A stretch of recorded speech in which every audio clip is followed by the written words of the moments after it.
मैं मंटू नहीं हूँ। आज की एपिसोड देखकर और फूफो जी का डांस देखकर किसी फिल्मी सीन की वाइब्स आ रही थी और फिर अचानक से सिराज साहब का आकर बताना कि बंद कर दो ये सब, हजरत का मर्डर हो गया है।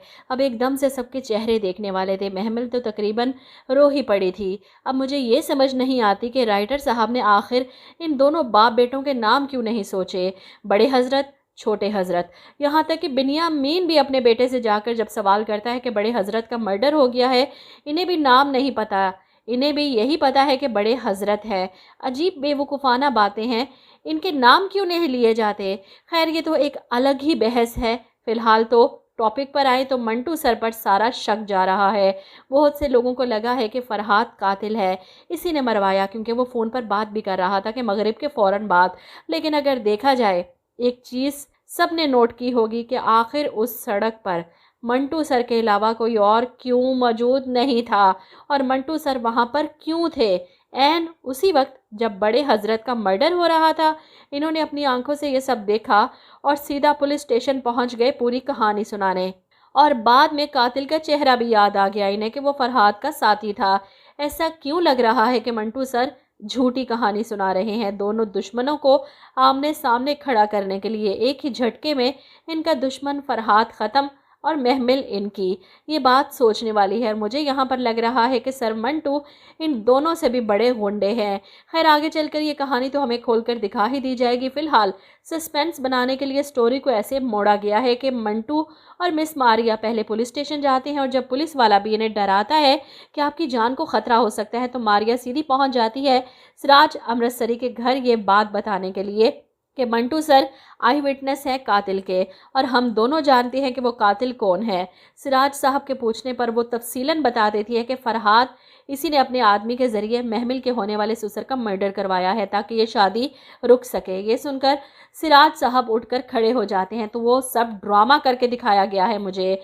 ऐसे में मिस मारिया बताती है कि मुझे और मंटू सर की जान को ख़तरा है, क्योंकि ये बात हम पुलिस में जाकर बता आए थे और मुझे लग रहा है कि पुलिस वाला फरहाद के बाप के साथ मिला हुआ है। ये सुनकर सिराज साहब कहते हैं, कल से आप दोनों हमारी गाड़ी में जाएंगे, फिर देखता हूँ कि इसकी किसकी जुर्रत है आंख उठाकर भी देखे।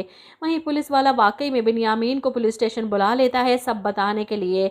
ये सुनकर बिन्यामीन फ़ौरन इनकार कर देते हैं, मेरा बेटा बदल गया है, वो किसी की जान ले ही नहीं सकता।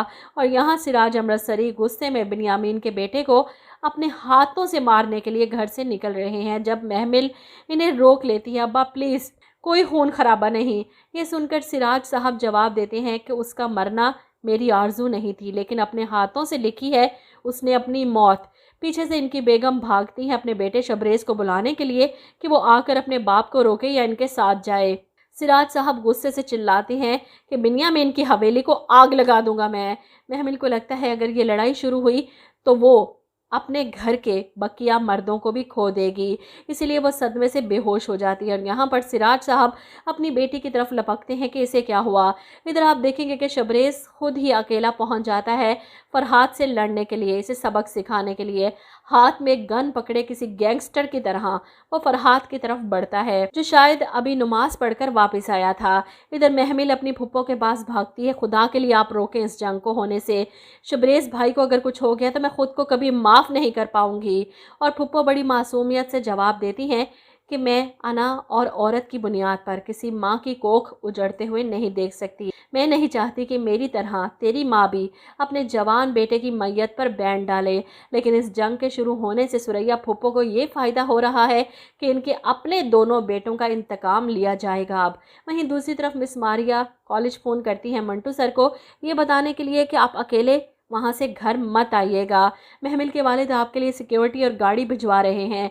ये सुनकर मंटू सर हैरान होते हैं, ऐसा क्यों? आपको लगता है कि मैं डर जाऊँगा?